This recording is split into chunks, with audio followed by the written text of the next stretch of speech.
পৃথিবীতে কোন নবী নারীর পেটের আশ্রয় ছাড়া নবী হিসাবে দুনিয়ায় আসতে পারে নাই। এমনকি ঈসা আলাইহিস সালাতু ওয়াস সালাম বাপ ছাড়া আইছে, কিন্তু মা ছাড়া আইতে পারে নাই। এবার বলো, পুরুষের বেশি ঠেকা না মহিলার বেশি ঠেকা? দরকার কার বেশি? পুরুষ বেশি দরকার নাকি মহিলা বেশি দরকার? যদি নবী পাঠাইতেও হয় তাহলে কমাস কম বাপ না হইলেও মরিয়মের মতো একজন নারীর দরকার আছে। আল্লাহু আকবার কাবীরা, নারীর দরকার আছে। তার মানে পুরুষ আর নারী সৃষ্টিগতভাবে দৈহিক গঠনের দ্বারা তার দাম নয়। খিয়ারুহুম ফিল ইসলামি ইযা ফাকিহু, ইসলামে নর ও নারীর মূল্য হয় যখন নর ও নারীর ভেতরে দ্বীনের বুঝ এসে যায়, যখন নর ও নারী আল্লাহকে চিনা ফেলায়, যখন নর ও নারী নামাজের গুরুত্ব বুঝে ফেলে, যখন নর ও নারী কবর হাসর চিনা ফেলায়, যখন নর ও নারীর ভিতরে ইলম আইসা যায়, হালাল আর হারামের জ্ঞান আইসা যায়, হক আর বাতিল বুঝার যোগ্যতা এসে যায়, যখন দ্বীনি বুঝ আইসা যায়, তখন মানুষটা আল্লাহর কাছে দামি হয়ে যায়। আর যদি সাথে কারোর ভেতরে ইলম নামক নূর এটা যদি আইসা যায়, কোরআনের ইলম যদি কোনো নর নারীর ভেতরে এসে যায়, তাহলে রাসূল বলেন খায়রুকুম মান তাআল্লামাল কুরআনা ওয়া আল্লামা। আল্লাহর রাসূল বলেন তোমাদের ভেতরে নর নারীর ভেতরে সবচেয়ে দামি মূল্য আল্লাহর কাছে মূল্যবান মানুষ হলো তারা যারা ইলম শিখে, যারা ইলমে দ্বীন শিক্ষা দেয়। জাতি নিজের সন্তানকে বিজ্ঞান শিখালে, ডক্টর বানালে, ইঞ্জিনিয়ার বানালে, বানাও, দরকার আছে ইঞ্জিনিয়ারের, ডক্টরের দরকার আছে, ডাক্তারের দরকার আছে, সার্জারি অপারেশনের দরকার আছে, দার্শনিকের দরকার আছে, কেমিস্ট দরকার আছে, সব কিছুরই দরকার আছে। কিন্তু এটা দুনিয়ার জন্য। কিন্তু এই দুনিয়ার পরে বরজক ও আখিরাতের জন্য যেটা দরকার সেটা হলো ইলম ও আমল।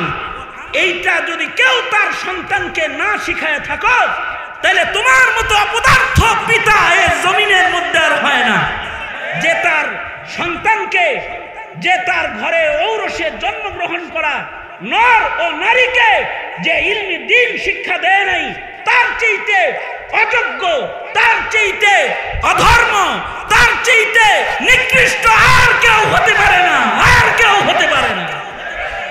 এই কারণেই নর ও নারীর ভেতরে যে সকল পিতা মাতারা তাদের ঘরে জন্মগ্রহণ করা মানুষগুলাকে কোরআন শিখায়, দ্বীন শিখায়, ইবাদত শিখায়, ধর্ম শিখায়, নামাজ শিখায়, তাদেরকে কিছু দ্বীনি বুঝ দিয়ে দেয়। মনে রাখতে হবে আল্লাহ তাআলা বলেন কুল হাল ইয়াস্তাবিল্লাযীনা ইয়া'লামুনা ওয়াল্লাযীনা লা ইয়া'লামুন। বন্ধু আপনি বলে দিন, যারা জানে আর যারা জানে না এই দুই দল কশিন কালেও এক সমান হতে পারে না। সুতরাং আপনার ঘরের ওই সন্তানটা, আপনার ঘরের ওই মানুষটা যে দ্বীন জেনেছে অথবা দ্বীন জানেনি, যে ওয়াজ নসিহত শুনেছে, যে তাবলীগে গিয়েছে, যে খানকায় গিয়েছে, আল্লাহওয়ালাদের সান্নিধ্যে গিয়ে দ্বীনি বুঝ যে হাসিল করেছে আর যে করে নাই, এই দুই দল কশিন কালেও সমান নয়। যখন মূর্খতার বেড়াজালে মুসলিম ঘরের সন্তান জড়িয়ে যায়, তখন সেটা কাদিয়ানি হয়ে যায়। পঞ্চগড়ে যায় টেস্ট করে আসো, যাও কুড়িগ্রাম যায় টেস্ট করে আসো, দেখে আসো, যাও বর্ডার অঞ্চলগুলো দিয়ে একটু ঘুরে আসো। হুজুর সহকারে গিয়েছিলাম দিনাজপুরে, যায় দেখি এক গ্রামে 21টা ফ্যামিলি কাদিয়ানি হয়ে গেছে। কি হুজুর 21টা? হুজুর আমি একই মাহফিলে ছিলাম, সেই মাহফিলে এক গ্রামে 21টা ফ্যামিলি যারা মুসলিম হিসাবে জন্ম, কিন্তু ইলমে দ্বীনের অভাবের কারণে তারা কাদিয়ানিয়তকে গ্রহণ করেছে। নাসরানিয়তকে কেউ গ্রহণ করেছে, কেউ ইহুদিয়তকে গ্রহণ করতেছে, কেউ খ্রিস্টান হয়ে যাইতেছে, কেউ কাদিয়ানি হয়ে যাইতেছে, অথবা কেউ নাস্তিক আর মুরতাদিনুর মতো হয়ে যাইতেছে। কি কথা বলেন না কেন? আওয়াজ করে জোরে বলেন না কেন? ঠিক না ঠিক জোরে আওয়াজ করে বলেন। কম আমাদের দ্বীন শিক্ষার অভাবের কারণেই আমাদের সন্তানরা হকও চিনে না, বাতিলও চিনে না, ইমামও চিনে না, সন্ত্রাসীও চিনে না, জান্নাতীও চিনে না, জাহান্নামীও চিনে না, মুনাফিকও চিনে না, মুসলমানও চিনে না। মুনাফিকও চিনে না, মুসলমানও তারা চিনে না। কারণ দ্বীনহীনতার করাল গ্রাসে তারা আক্রান্ত হয়ে মূর্খতার ছবলে তারা হক আর হক্কানিয়তকে বুঝতে অক্ষম হয়ে গেছে। হক হক্কানিয়তের এই পরিচয় বুঝার অক্ষমতার কারণেই এই দেশের আলেম সমাজকে বছরের পর বছর জেল খাটতে হয়েছে। হক হক্কানিয়তের বুঝবার ত্রুটির কারণেই এদেশে ধর্মের উপরে আক্রমণ করার মতো সুযোগ জালিম গোষ্ঠী নেতা ও নেত্রী নামক জালিমের আসন অলঙ্কিতকারী ও জুলুমের আগ্রাসন তারা মুসলমানদের ভেতরে চালাতে পেরেছে। যদি এই সমাজের মানুষ যদি হক আর বাতিল বুঝতো, তাদের কাছে যদি ন্যূনতম জায়েজ আর নাজায়েজের ইলম থাকতো, তাহলে এই দেশে যারা জুলুম করেছে, যারা অত্যাচার করেছে, যারা মাহফিল বন্ধ করেছে, যারা মসজিদের ইমামকে ঘাট ধরে বের করে দিয়েছে, যারা এই দেশে মাদ্রাসাগুলোর উপরে জঙ্গিবাদের তকমা লাগিয়েছে, যারা এই দেশে দাওয়াত ও তাবলীগকে বন্ধ করার চেষ্টা করেছে, যারা পীর মাশায়েখদেরকে গালমন্দ করেছে, গালিগালাজ করেছে এবং তারা তাদের ঈমানের ক্ষতিকে ডেকে এনেছে, যদি ন্যূনতম ইলমে দ্বীনের কোন নূর তাদের ভেতরে থাকতো, এই ধ্বংসের করাল গ্রাসে তারা আক্রান্ত হতো না। ঠিক কিনা জোরে আওয়াজ করে বলেন? হতো না। তারা জালিমদেরকে চোখে উঙ্গুলি দিয়ে দেখায় দিত, বেয়াদব কোথাকার, কাকে জঙ্গি বলিস, এরা আল্লাহওয়ালা, এদের পেছনে আমরা নামাজ পড়ি, এদের পেছনে আমরা কোরআন পড়ি, এদের কাছ থেকে আমরা সুন্নতের তালিম প্রদান। এই যে দূরত্ব ইসলামের সাথে সাধারণ মুসলমানের, এটার একমাত্র বড় কারণ হলো মূর্খতা, দ্বীনহীনতা, দ্বীনি শিক্ষার অভাব। সঙ্গত কারণে বাপ হিসাবে অথবা পর্দার আড়ালের মা হিসাবে আপনার আমার দায়িত্ব হলো আমাদের সন্তানদেরকে মূর্খতার অন্ধকার থেকে বের করে ইলমে দ্বীনের আলোর ভেতরে প্রবেশ করানো উচিত। আলা রাসূলুল্লাহ সাল্লাল্লাহু আলাইহি ওয়াসাল্লাম আন-নাসু মাআদিন কামাআদিনিদ যাহবি ওয়াল ফিদ্দা খিয়ারুহুম ফিল জাহিলিয়াতি খিয়ারুহুম ফিল ইসলাম ইযা ফাকিহু। আল্লাহর রাসূল বলেন, মানুষ জাহিলিয়াতেও দামি, আইয়ামে জাহিলিয়াতেও মানুষের দাম আছে। আইয়ামে জাহিলিয়াত যখন সারা দুনিয়াতে আল্লাহ বলার একজন মানুষ নাই, সারা দুনিয়াতে সেজদা দেওয়ার একজন মানুষ নাই, জাহিলিয়াতেও মানুষের একটা দাম আছে। আল্লাহ তাআলা জাহিলিয়াতেও সূর্য উদয় করেছেন মানুষের সম্মানে, চাঁদ উদয় করেছেন মানুষের সম্মানে, অক্সিজেন প্রবাহিত করেছেন মানুষের সম্মানে। কিন্তু শরীয়তে ইসলাম, ইসলামী দেখতে মানুষ হইলে তার দাম হয় না। ইসলামের চোখ কান্না কলা সুরতের মানুষের দাম হয় না। খিয়ারুহুম ফিল ইসলামি ইযা ফাকিহু। ইসলামে মানুষের দাম হয় যখন মানুষের ভিতরে দ্বীনি বুঝ হয়। ইসলামী মানুষের দাম হয় যে মানুষের ভেতরে ইলমে দ্বীন ঢুইকা যায়। ফাকিহু মাইয়ুরিদিল্লাহু বিহি খায়রান ইউফাক্কিহু ফিদ-দ্বীন। আল্লাহ যার কল্যাণ চায় তাকে দ্বীনি বুঝ দান করে। এই অত্র সৈয়দপুরে মানুষের অভাব নাই, কিন্তু সবার কাছে দ্বীনি বুঝ নাই। কিন্তু আপনাদেরকে আল্লাহ তাআলা দ্বীনি বুঝ দান করেছেন। গরমের ভেতরেও দ্বীনি মাহফিলে এসে একটু বসার মূল্য, একটা স্বাদ একটা মূল্যায়ন, দ্বীনের একটা মূল্যায়ন আপনাদের কাছে আছে। আপনারা এসে বসে গেছেন, কিন্তু হাজারো এমন মানুষ আছে যারা গানে গিয়ে বসে যায়, নাটক সিনেমায় বসে যায়, খেলা দেখার জন্য বসে যায়, কিন্তু ওয়াজ শুনতে তাদের ভালো লাগে না, দ্বীনের কথা তাদের ভালো লাগে না। আছে না নাই? আওয়াজ করে জোরে বলেন।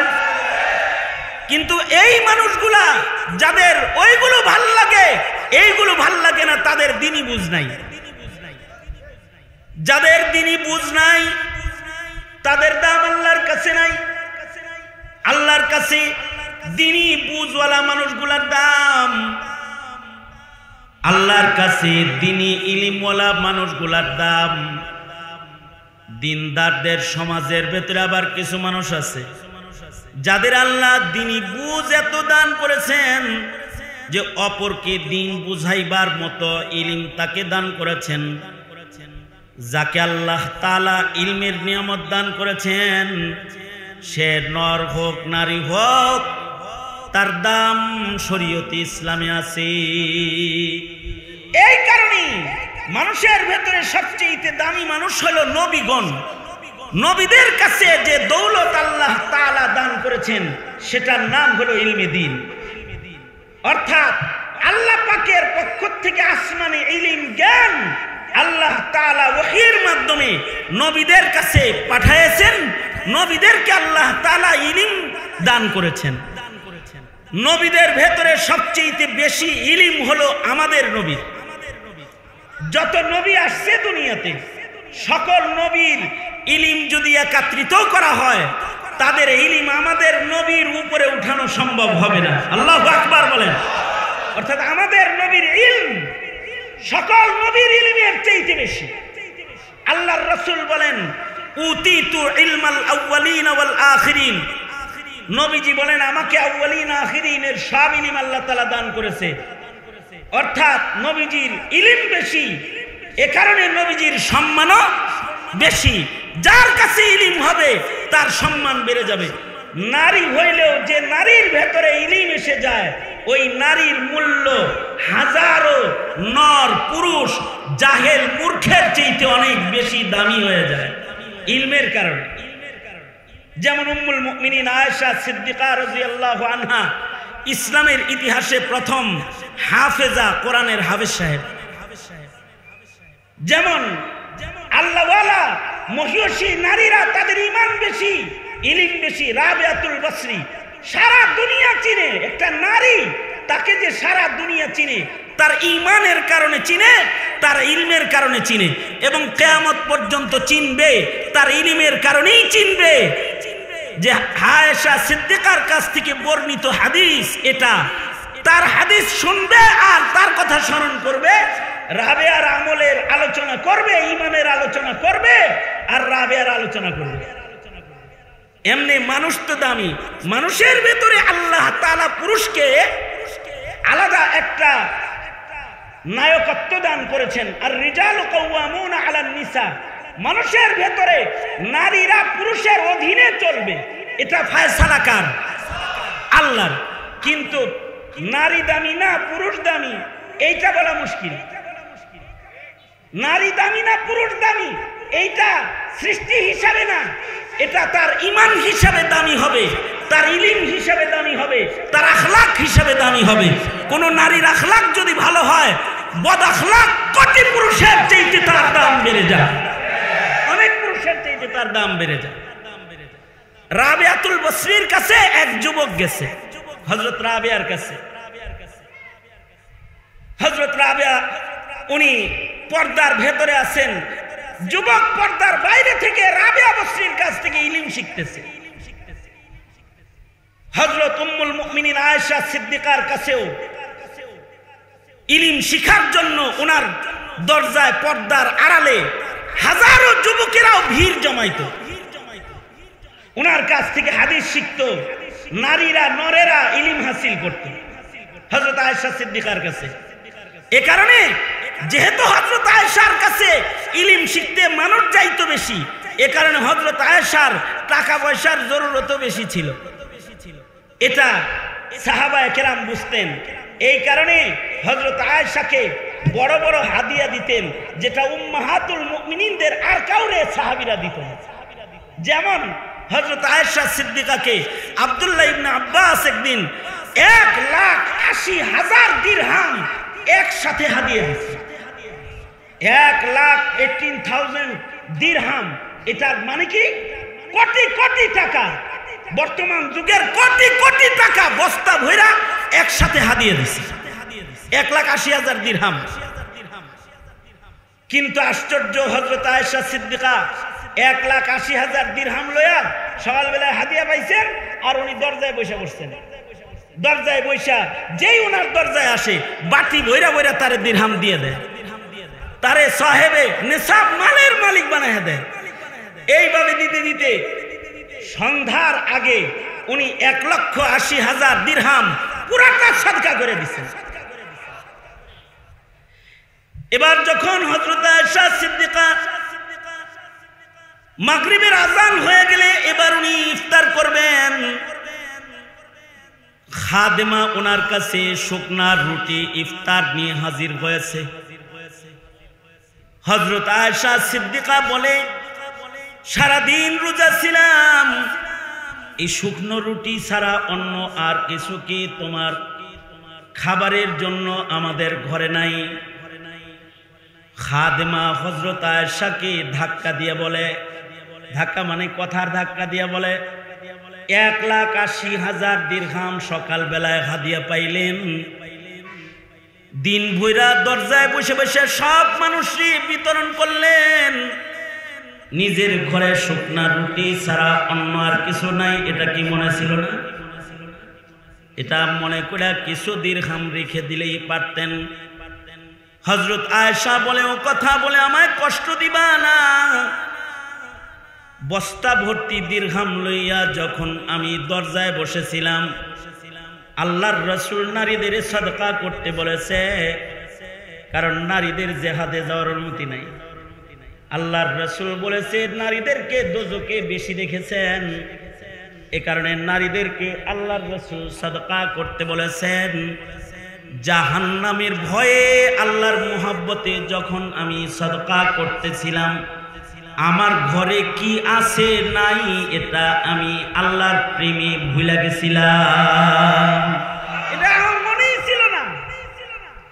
একবার হযরত আমিরে মুআবিয়া রাদিয়াল্লাহু আনহু হযরত আয়েশা সিদ্দিকার কাছে 1,00,000 দিরহাম হাদিয়া পাঠাইছেন। ওনার কাছে ছাত্র বেশি আসে, মেহমান বেশি আসে, টাকা বেশি লাগে। এ কারণে কিন্তু আপনারা মুহতামিম সাহেবের কাছে নিয়ে গোপনে হাদিয়া দিয়ে আসেন। কারণ হলো ওনার কাছে ছাত্র বেশি, হুজুরের কাছে যে টাকা দিয়ে আসে। কেন? জুম্মা পাড়ায় 2,500-এর উপরে 3,000 ছাত্র লেখাপড়া করতেছে, এদের খানা পিনার জরুরত আছে, তাই ইউনুস সাহেব হুজুরের টাকার দরকার আছে, যা লক্ষ টাকা গোপনে দিয়ে আসে। ওই রকম হযরত আয়েশার কাছেও নিয়ে গোপনে লক্ষ টাকা আমিরে মুআবিয়া রাদিয়াল্লাহু আনহু একদিন নিয়ে দিয়েছেন, 1,00,000 দিরহাম। হযরত আয়েশা সিদ্দিকা দেখে বিকাল হয়ে গেছে, ওনার কথা হলো সন্ধ্যার আগে এগুলো সব সৎকা করে দিতে হবে। সন্ধ্যা হওয়ার আগে সব টাকা উম্মাহাতুল মুমিনিনদেরকে ভাগ বাটোয়ারা করে দিয়ে দিলেন, আর উম্মাহাতুল মুমিনিনরাও সব টাকা সূর্য ডুবার আগে সাদাকা করে দুর্বলদের হাতে পৌঁছে দিলেন। আল্লাহু আকবার করে বলেন। এই যে মানুষ, কারণ মানুষের মূল্য টাকা দিয়া না, মানুষের মূল্য দিরহাম দিয়া না, দিনার দিয়া না, মানুষের মূল্য ক্ষমতার চেয়ার দিয়া না, মানুষের মূল্য আখলাক দিয়া, মানুষের মূল্য তার ঈমান দিয়া, মানুষের মূল্য তার চরিত্রের দ্বারায়, মানুষের মূল্য তার আচরণের দ্বারায় হয়। যদি টাকার দ্বারায় মূল্য হতো, চেয়ারে বসেও যদি মূল্য পাওয়া যেত, হাসিনাকে দেশ ছেড়ে উড়াল দিয়ে পালায়া যাওয়া লাগতো না। মূল্য এটা ভিন্ন একটা জিনিস, এটা আস্তে সময় কম, সময় কম, উড়াল দিয়ে যাওয়া লাগতো না। তাইলে বোঝা যায় চেয়ারের মূল্য না, টাকার মূল্য না, মনুষ্যত্বের মূল্য, ইমানের মূল্য, ইবাদতের মূল্য, ইলমের মূল্য। ঠিক কিনা জোরে আওয়াজ করে বলেন। হযরত আয়েশা সিদ্দিকা ছাত্রদেরকে পড়াইতেন। আমার এই পর্যন্ত আলোচনার মাঝখানে আর একটা প্রশ্নের উত্তর আমার দেওয়া লাগতেছে। এখন যারা মহিলারা বেপর্দা, টিচার হয়ে ছাত্র পড়ায়, ছাত্রী পড়ায়, তারা বলতে পারে আমরা আয়েশা সিদ্দিকা। আয়েশা সিদ্দিকা তো ছাত্র পড়াইতেন, ছাত্রী পড়াইতেন। বেপর্দা বেহায়া পোনা যেটা শুরু হয়েছে এইভাবে না, নারী শিক্ষক হচ্ছে পুরুষদের সামনে বেপর্দা অবস্থায়, এইভাবে না। হযরত আয়েশা পর্দার ভেতর থেকে তাকওয়া ও আবৃত অবস্থায় নিজেকে ঢেকে তাকওয়া তাহারাতের মাধ্যমে তিনি দর্শ প্রদান করতেন। হযরত আয়েশা পর্দার কতটুকুনি ইহতিমাম করতেন লম্বা করে বলা যাবে না, ছোট্ট করে বলি। সেটা হলো আল্লাহর রাসূল সাল্লাল্লাহু আলাইহি ওয়াসাল্লাম উম্মুল মুমিনিন হযরত আয়েশা সিদ্দিকার ঘরে ইন্তেকাল করেছেন। নবীজির শেষ সময়ে নবীজি সকল বিবিদের কাছ থেকে রুখসত নিয়ে হযরত আয়েশা সিদ্দিকার ঘরে ছিলেন। এখানেই ইন্তেকাল হয়েছেন, এখানেই নবীজির দাফন হয়েছে। কিয়ামত পর্যন্ত হায়াতুন নবী হযরত আয়েশা সিদ্দিকার কামরায় শুয়ে থাকবেন। ময়দানে মাহশারে হযরত আয়েশা সিদ্দিকার হুজরাত থেকে উঠে দাঁড়াবেন। কিয়ামত পর্যন্ত নবীর কোন উম্মত নবীকে সালাম দিতে হলে হযরত আয়েশা সিদ্দিকার দরজায় দাঁড়িয়েই সালাম দিতে হবে। আল্লাহু আকবার। এটা হযরত আয়েশা সিদ্দিকার বিশেষ বৈশিষ্ট্য। উম্মাহাতুল মুমিনিনদের ভেতরে বিশেষ কিসমত আল্লাহ তাআলা ওনাকে দান করেছেন। নবী আলাইহিস সালাম উম্মুল মুমিনিনের ঘরে ইন্তেকাল করলেন। নবীরা যেখানে ইন্তেকাল হয় সেখানেই নবীদের দাফন হয়। আল্লাহর রাসূল ইন্তেকাল করলে উম্মুল মুমিনিন হযরত আয়েশার ঘরে নবীজির রওজায়ে আতহার দাফন হলো।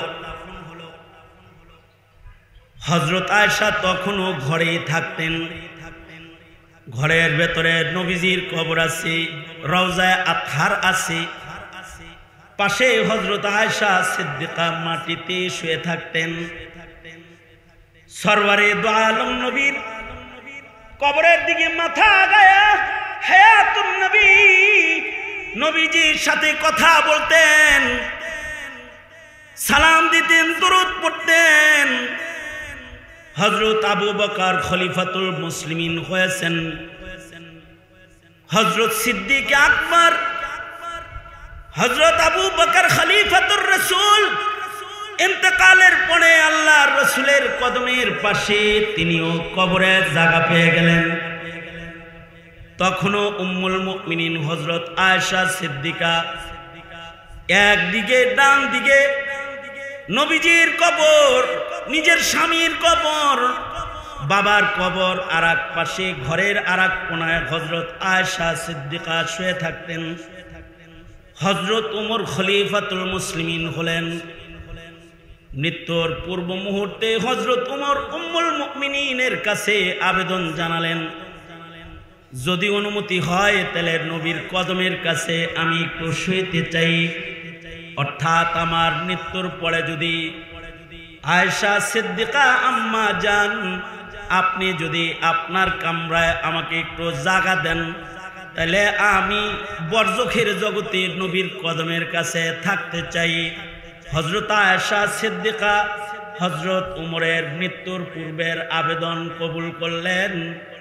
হযরত উমরের ইন্তেকালের পরে তৃতীয় আরেকটা কবর সেখানে হলো, যে নবীজির কদমের আরেক পাশে হযরত উমরকে দাফন করা হলো। এবার ঘরের ভেতরে কবর আছে তিনটা। নবীজির কবর, নবীজির রওজা আতহার, জিসমে আতহার, হযরত সিদ্দিক আকবর, আবার শুয়ে আছেন হযরত উমর। হযরত আয়েশা এখনো ঘরেই থাকেন, কিন্তু হযরত আয়েশা বললেন এতদিন এ ঘরের ভেতরে পর্দা লাগানোর দরকার হয় নাই, এখন যেহেতু উমর শুয়ে পড়েছে ঘরের এই পাশ থেকে ওই পাশ পর্যন্ত মোটা কাপড়ের পর্দা দিয়ে দাও, কারণ এখন এখানে গায়েরে মাহরাম এসে গেছে। এতদিন মাহরাম ছিল, স্বামী ছিল, আমার পিতা ছিল, এখন উমর এসে গেছে, এখন আর পর্দা ছাড়া এই ঘরে থাকা যাবে না। সাহাবায়ে কেরাম বললেন মরা মানুষের সাথেও পর্দা করতে হয়, এ তো কবরেই শুয়ে রয়েছে, কবরের মানুষের সাথেও পর্দা। কবরে যারা শুয়ে আছে তোমরা কি মনে করো তারা মৃত? আমার তো মনে হয় সব জীবিত। কারণ হলো হায়াতুন নবী, এমনি নবী জীবিত। নবী তো কবরে হায়াতুন নবী, নবীরা কবরে জিন্দা, নবীদের শান এটা। আমাদের নবীও কবরে জিন্দা। এ কারণেই হায়াতুন নবী সাবিত করতে গিয়ে আমাদের আকাবের উলামায়ে দেওবন্দ কোরআন হাদিস বলা লাগে নাই ওনাদের ফাহাম, ওনাদের ইলমি বক্তব্যগুলো নবী হায়াতুন নবী হওয়ার দলিল হিসেবে ওনারা পেশ করে গেছেন। যেমন আমাদের এক বাবা বলেন, হায়াতুন নবী বুঝাইতে কোরআন হাদিস লাগবে নাকি রে? কোরআন হাদিস লাগবে না, এমনিই বুঝ। জীবিত মানুষের দেহ মাটি গ্রাস করে না, আমার নবীর দেহ মাটি ছয় না। যেমন নবী দাফনের পরে ছিল কিয়ামত পর্যন্ত এভাবেই থাকবে। কারণ হায়াতুন নবী, জিন্দা নবী শুয়ে আছে কবরে। কবরে নবীজিকে আলাদা হায়াত আল্লাহ দান করেছে, মাটি নবীকে স্পর্শ করতে পারতেছে না। নবী যে জিন্দা হায়াতুন নবী, হায়াতুন নবী কবরে যে হায়াতুন নবী, ওনারা সকল নবীরা। আমাদের নবী আলাইহিস সালাতু ওয়াস সালামের হায়াতুন নবী হওয়ার আরেকটা দলিল হলো মরা মানুষের মিরাজ বন্টন হয়। আমাদের নবীজির কোনো মিরাজ বন্টন হয় নাই, কারণ তিনি হায়াতুন নবী। মানুষ মরে গেলে তার বিবির অন্যত্র বিয়ে হয়। আমাদের নবী আলাইহিস সালাতু ওয়াস সালাম ইন্তেকালের পরে আমাদের নবীর বিবিগণ অন্য কারোর সাথে বৈবাহিক বন্ধনে আবদ্ধ হওয়া আল্লাহ তাআলা হারাম করেছেন।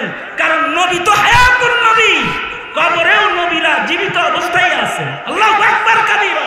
আমাদের সালাতু সালাম নবীর রওজায়ে আতহারে ফেরেশতারা নিয়ে পৌঁছায় দেয়। তো হযরত আয়েশা সিদ্দিকা বলেন, নবীরা যেমন জীবিত, শহীদরাও জীবিত। উমর তো শহীদ, উমরও তো জীবিত। আল্লাহ শহীদদেরকে মৃত বলতে মানা করেছে, জীবিত মানুষের সাথে বেপরদা কেমনে থাকবো আমি? পর্দা লাগায় দাও। হযরত উম্মুল মুমিনিন ঘরের ভেতরে এবার পর্দা শুরু করলেন। নবীজির সার মুবারকের পাশে দাঁড়ায় দাঁড়ায় বলতেন, ওগো আল্লাহর নবী, একদিন পর্দার ছাড়া আপনার কবরে আমি সালাম দিতাম, এখন উমর আছে তাই আমার শরম করে, তাই পর্দার আড়াল থেকে সালাম দিতেছি। এতটুকুন তাকওয়া, এতটুকুন পরহেজগারি নিয়ে হযরত আয়েশা সিদ্দিকা ছাত্র পড়াইতেন। যদি আয়েশা সিদ্দিকা কবরের মানুষের সাথেই পর্দা করে, তাইলে উনি ওনার ছাত্রদের সাথে কি পরিমাণ পর্দা করেছেন এটা হিসাব করে বাইর করে লঙ্গা। সব খালি লুকমা বানায় খাওয়ায় দিব।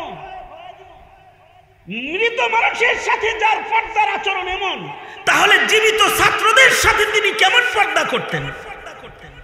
তবে পর্দার ভেতর থেকে তিনি ছাত্রদেরকে পড়াইতেন। ওই রকম রাবিয়াতুল বসরিও পর্দার ভেতর থেকেও মানুষদেরকে নসিহত করতেন। এক যুবক রাবিয়া বসরির কাছে আসছে, আয়েশা বলে, রাবিয়া, অনেক মানুষ আপনার কাছে আহে কিন্তু ঠকে গেছেন গা। কেমনে ঠকছি?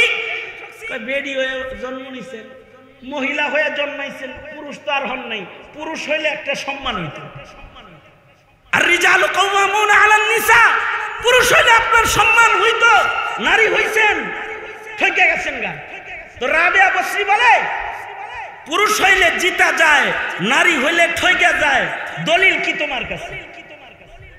যুবক বলে, কি দলিল হইলে দেখেন না, নবুয়ত আল্লাহ তাআলা নারীদেরকে একটাও দেয়নি। ঠিক কইছে না? স্যার হইছে কি বলতেছে? দেখেন না, নবুয়ত আল্লাহ তাআলা কোন নারীকে দেয় নাই। নবী যা বানাইছে সব পুরুষ দেখে দেখে বানাইছে।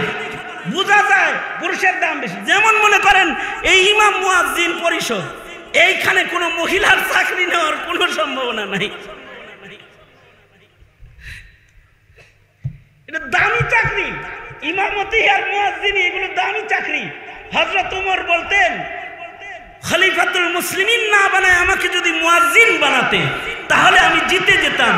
কারণ ময়দানে মাহশরে মুয়াজ্জিনদের গর্দান উঁচা উঁচা হবে। আল্লাহু আকবার বলেন, উঁচা উঁচা হবে। এই দামি চাকরিটা প্রধানমন্ত্রী জোর করে হয়ে যেতে পারবো, কিন্তু জোর কইরা বাইতুল মুকাররমে মুয়াজ্জিন হইতে পারবো না। কিন্তু অস্ত্র ঠেক দিয়া এমপিগিরি করতে পারবা, অথবা অন্য কোনো চাকরি করতে পারবা, কিন্তু মুয়াজ্জিনও নিতে পারবে না, ইমামতিও নিতে পারবে না। কারণ এই দুইটা আল্লাহ তাআলা এই ইমামত, সাদারাত, নেতৃত্বের কাজ যেগুলো, সেগুলো আল্লাহ তাআলা পুরুষদেরকে দান করেছেন। তার মানে আবার এই কারণে নারীর দাম কম তা না। কিন্তু যুবক বলতেছে যে দেখেন না, নবীদের ভেতরে কেউ নবুয়তি হয় না, মহিলা নবী হয় না, পুরুষ হওয়া ছাড়া কেউ নবুয়তি পায় না। যত নবী নবুয়ত পেয়েছে এরা সবাই পুরুষ ছিলেন। হযরত রাবিয়া বসরি একটা আশ্চর্য উত্তর এই যুবককে দিলেন। তুমি এই নবুয়ত দিয়ে পুরুষের দাম বুঝাইলা, তাইলে নারীর দাম বুঝো। পৃথিবীতে কোন নবী নারীর পেট ছাড়া দুনিয়ায় আসতে পারে নাই, ঠিক কিনা? আওয়াজ করে বলেন ঠিক কিনা? তাই আপনারা প্রশ্ন করতে পারেন, তাহলে সব সন্তানদের মাদ্রাসায় ভর্তি করে দিই, মৌলবী বানাই? না, কপালে মৌলবী লেখা থাকতে হয়, তাইলে মৌলবী হয়। মান্নত মাইনে আলেম বানানো যায় না, হাফেজ বানানো যায় না। টাকা খরচ করে কোরআন শরীফের আয়াত কিনা যায় না, আর হাদিসের পাতার ইলিম কিনা যায় না। পয়সা খরচ করে ডাক্তার বানানো যায়, পয়সা খরচ করে মোল্লা বানানো যায় না। মোল্লা এটা আল্লাহর নির্বাচিত কাফেলা, এ কাফেলায় আল্লাহ যাকে কবুল করে সে হতে পারে। কিন্তু আপনি মোল্লা মৌলবী আলেম না বানাইতে পারলেও আমাদের দাবি হলো বাপ হিসাবে নিজের সন্তানকে আপনি নাস্তিক বানাইবেন না, মুরতাদ বানাইবেন না। আমার দেশের ইমাম মুয়াজ্জিনরা মসজিদে আপনার সন্তানকে ইমানদার বানানোর জন্য বসে আছে। নাস্তিকের কাছে পাঠাতে পারো, ইমাম আর মুয়াজ্জিনের কাছে ইমান শিখাইতে নিজের সন্তানকে পাঠাতে পারো না কেন? জবাব দিতে হবে তোমাকে আল্লাহর আদালতে, জবাব দিতে হবে। সঙ্গত কারণে হাজরিন মুসল্লিয়ানে কেরামদেরকে আমি আমার সংক্ষিপ্ত আলোচনার মাধ্যমে যেই বিষয়টা সুস্পষ্ট করে যেতে চাই, সেটা হলো মানুষ হিসেবে সৃষ্টি হলেই দামি না, দিনই বুঝ আর ইলমে দ্বীনের মূল্যায়নের কারণে মানুষের মূল্য বাড়ে।